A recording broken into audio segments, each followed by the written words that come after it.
So today I just received my Bearikade Blazer in the mail. That would be the Bear canister on the left.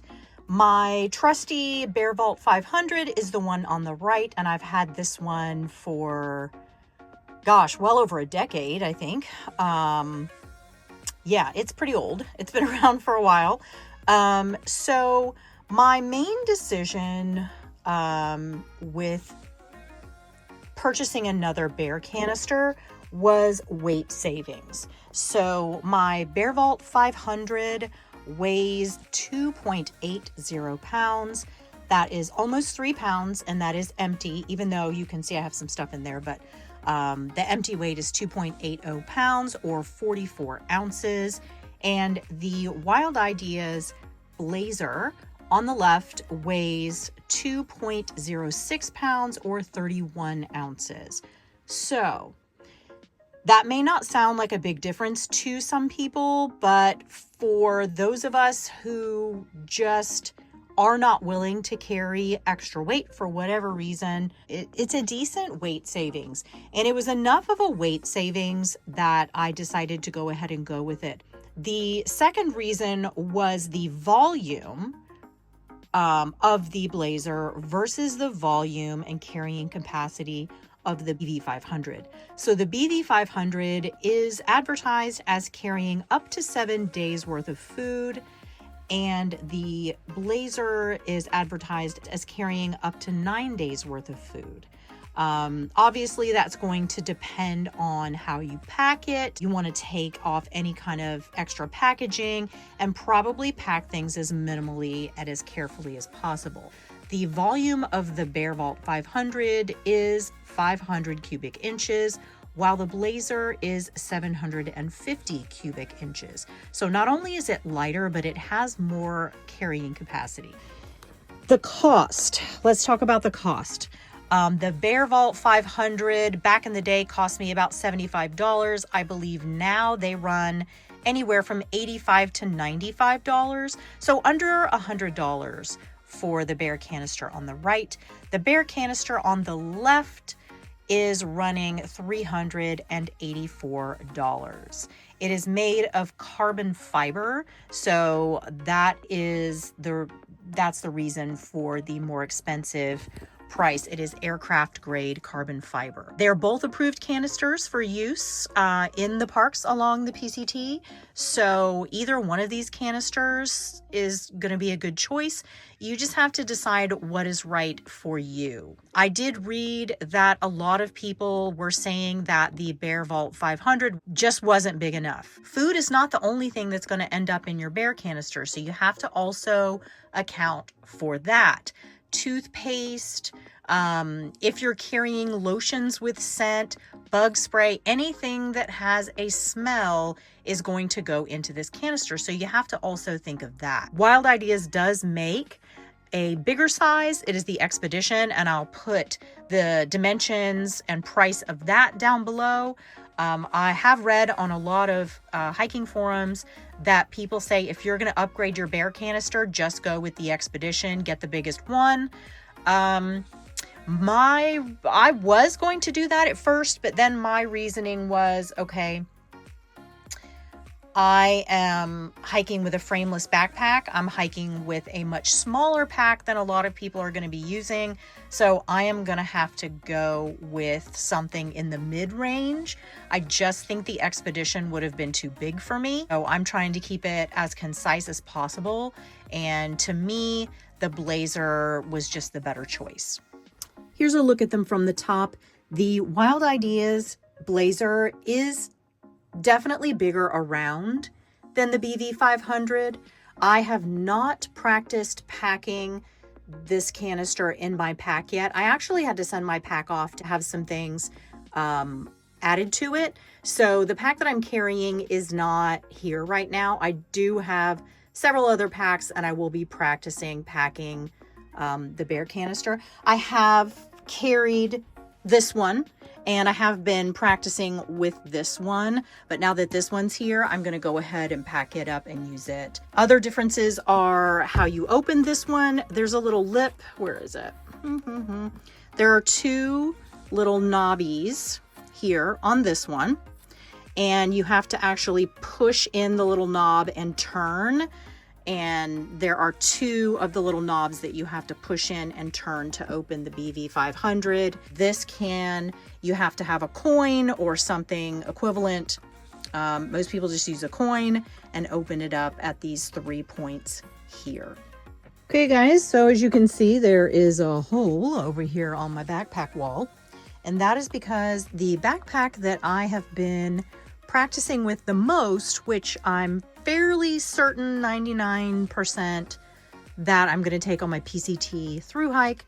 It is a way having a couple things added to it. I am going to be taking out my Arcall 40 Ultra. I was considering bringing the Arcall 40 on my PCT through hike.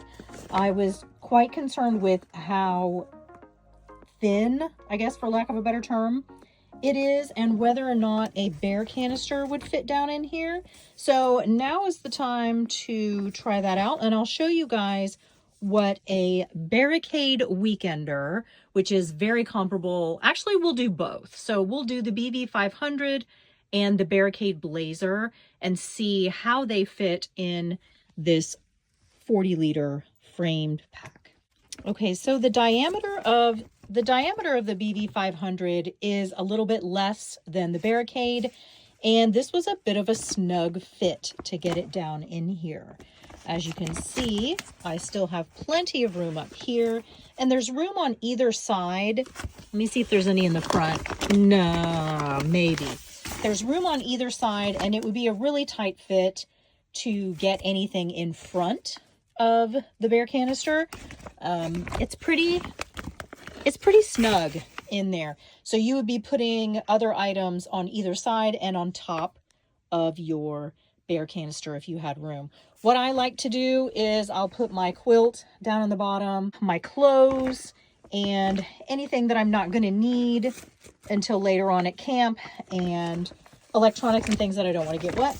And then I'll roll down my Nylaflume pack liner, and then I'll put the bear canister on top of those if I've got room.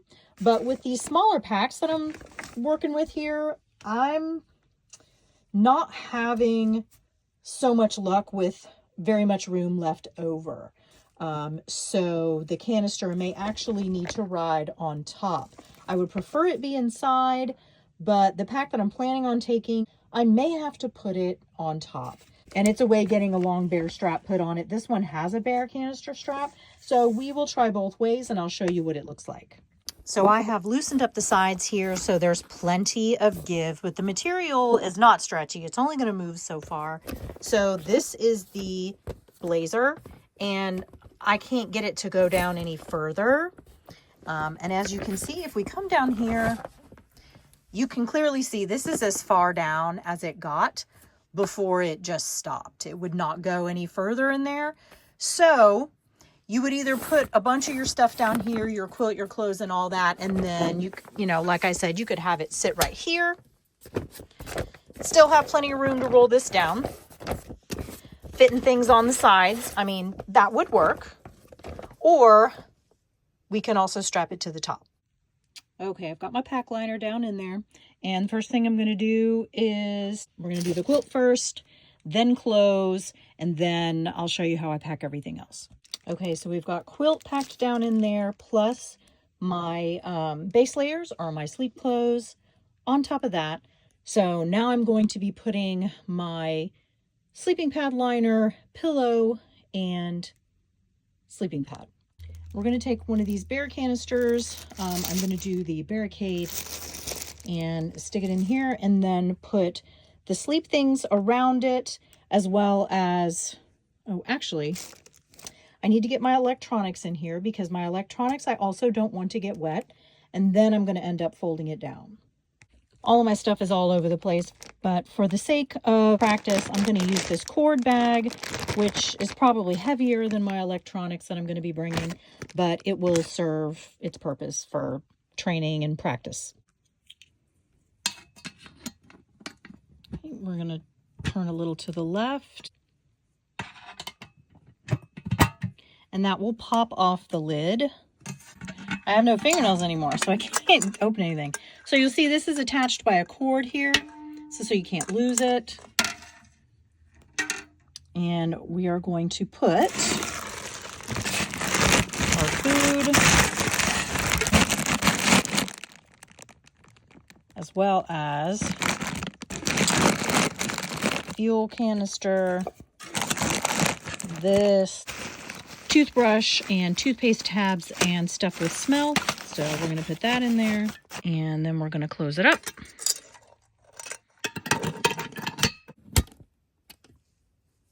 Okay, so we have rolled down everything that we don't want to get wet into the Nylaflume pack liner bag. We have put the canister in there, and in the canister is our food, our stove, our toiletries, and anything with a smell in it.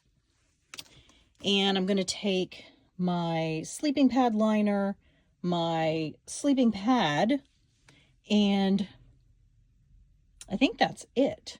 Okay, so there we go. We actually have it in there. We had a little bit folded over room to spare there. That'll probably be my jacket up there.